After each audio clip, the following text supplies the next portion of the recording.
Gimana sih cara ngerjain trigonometri? Aduh, ini remeh mulu. Ya Tuhan. Nah, di video ini dijelasin nih, nonton aja nih. Wabarakatuh. Waalaikumsalam warahmatullahi wabarakatuh. Halo anak-anak. Hari ini kita akan mempelajari trigonometri. Nah, sebelumnya apa sih trigonometri itu? Nah, trigonometri merupakan sebuah cabang matematika yang berhadapan dengan sudut segitiga. Contohnya seperti sin, cos, dan tan. Nah, pasti kalian udah familiar banget nih sama yang namanya sin, cos, dan tan. Dan sebelum itu, kita harus mengetahui nih, apa sih hubungan antar sisi pada segitiga siku-siku. Nah, misal Ibu punya segitiga di sini.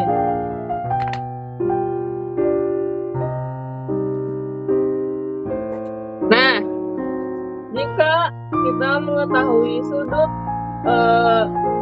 sudut yang di sini, maka sisi yang berseberangan dengan sudut tersebut merupakan sisi depan. Kita singkat menjadi D.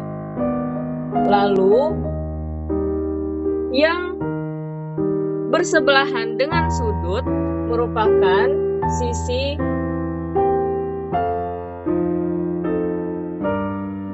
samping. Kita singkat menjadi SA. Lalu terakhir yang miring ini merupakan sudut miring. Oh, Ustazah mau nanya. Iya.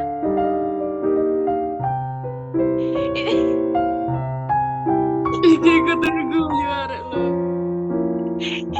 Berarti sisinya yang dibetulin tuh cuma ada 3 ya? Iya, karena trigonometri ya,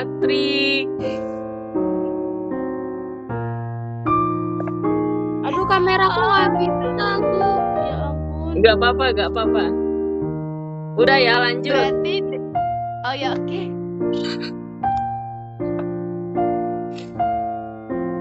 Nah, untuk trigonometri sendiri, mereka memiliki beberapa rumus tergantung dengan sin, cos, atau tan yang ditanyakan. Gimana sih kita tahu cara mengetahui bagaimana mencari rumus dari trigonometri sendiri? Ada dari tabel trigonometri.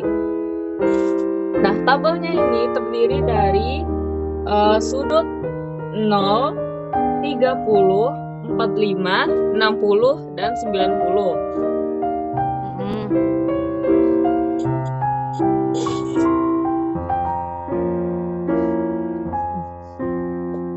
Untuk tabelnya sendiri, Ibu akan langsung menunjukkan di video. Oke.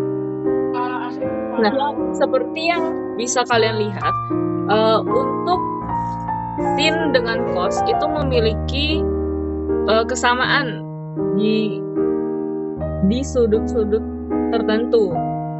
Seperti di sudut 45, mereka sama-sama memiliki akar 2/2. Sedangkan untuk beberapa sudut lain, mereka hanya berbanding terbalik.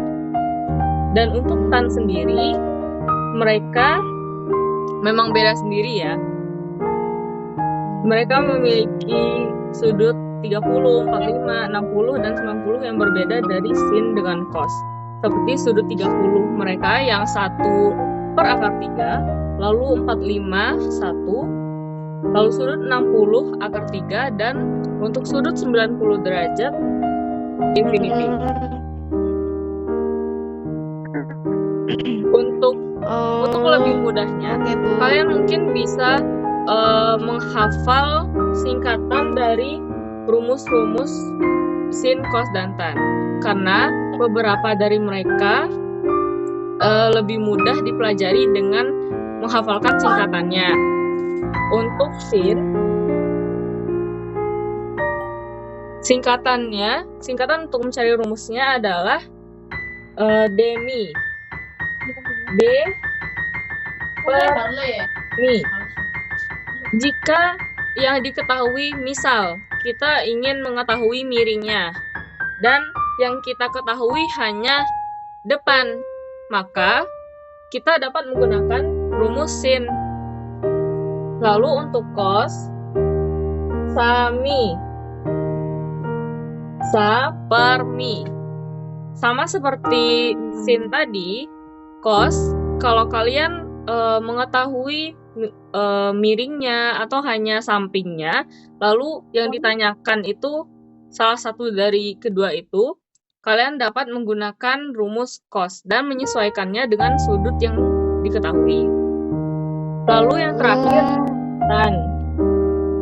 Tan sendiri menggunakan rumus depan per samping. Jadi, sin, demi, cos, sami, dan tan, sa, desa. Nah, kita langsung saja menuju contohnya. Semisal kita mengetahui sisi 60 derajat di sini dan kita ingin mengetahui tinggi elang ini. Cara gambar, pokoknya itu elang. Nah, kita ingin mengetahui berapa tinggi elang dari atas tanah. Maka yang harus kita cari merupakan sisi depan, kan? Depan, dan yang kita ketahui itu miring. Maka kita dapat menggunakan rumus sin. Rumus sin tadi apa? Demi. Demi. D per mi. Dari miring. Nah, karena kita belum mengetahui depannya, kita dapat menuliskan X. Sedangkan untuk sin sendiri, kita memiliki 60 derajat di sini. Sin 60 derajat pada tabel trigonometri berisi akar 3 per 2. Maka kita dapat menuliskan akar 3 per 2 di sini. 18. Nah, lalu yang kita dapatkan ini harus dikali silang. 2 kali X, 2X. 18 kali akar 3, 18 akar 3. Nah, kita sisakan X di sisi kiri, lalu 18 per 3, 18 akar 3 dibagi 2. Maka hasil X adalah 9 akar 3. Nah, itu dong. Mudah kan? Mudah sekali. Itu apakah 9 akar 3-nya boleh disederhanakan? Boleh, tapi itu akan membuat waktu mengerjakan menjadi lebih panjang ya, apalagi tanpa menggunakan kalkulator. Jadi kalau misalnya kalian sudah mentok sampai hasil akhir kalian seperti ini, itu nggak apa-apa. Kalau kita pakai kalkulator boleh? Boleh. Kalau itu mempermudah ya. Nah, kita boleh pakai kalkulator. Nah, kenapa sih kita harus mempelajari trigonometri? Semisal,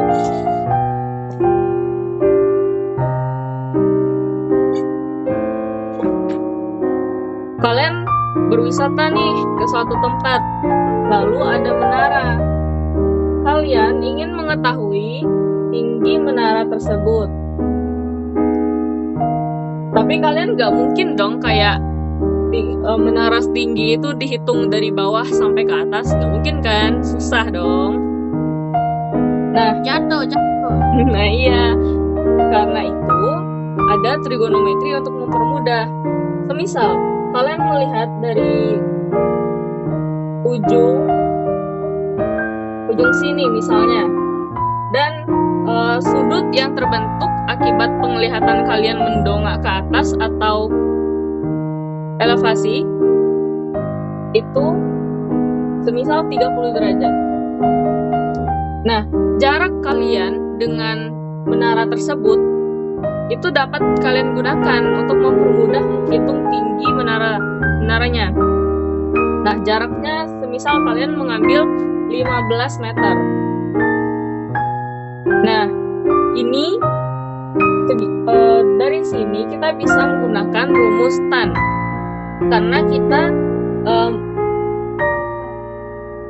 kita ingin mencari depan dan kita hanya mengetahui sisi sampingnya saja. Jadi dapat menggunakan rumus tan yaitu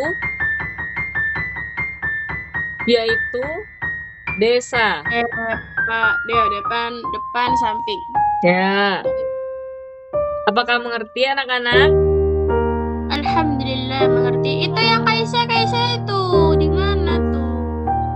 Oh, mungkin lagi izin. Oh ya ini. Baiklah, kalau sudah mengerti dengan materi yang saya ajarkan, mungkin sekian saja dari saya. Wassalamualaikum warahmatullahi wabarakatuh. Waalaikumsalam warahmatullahi wabarakatuh.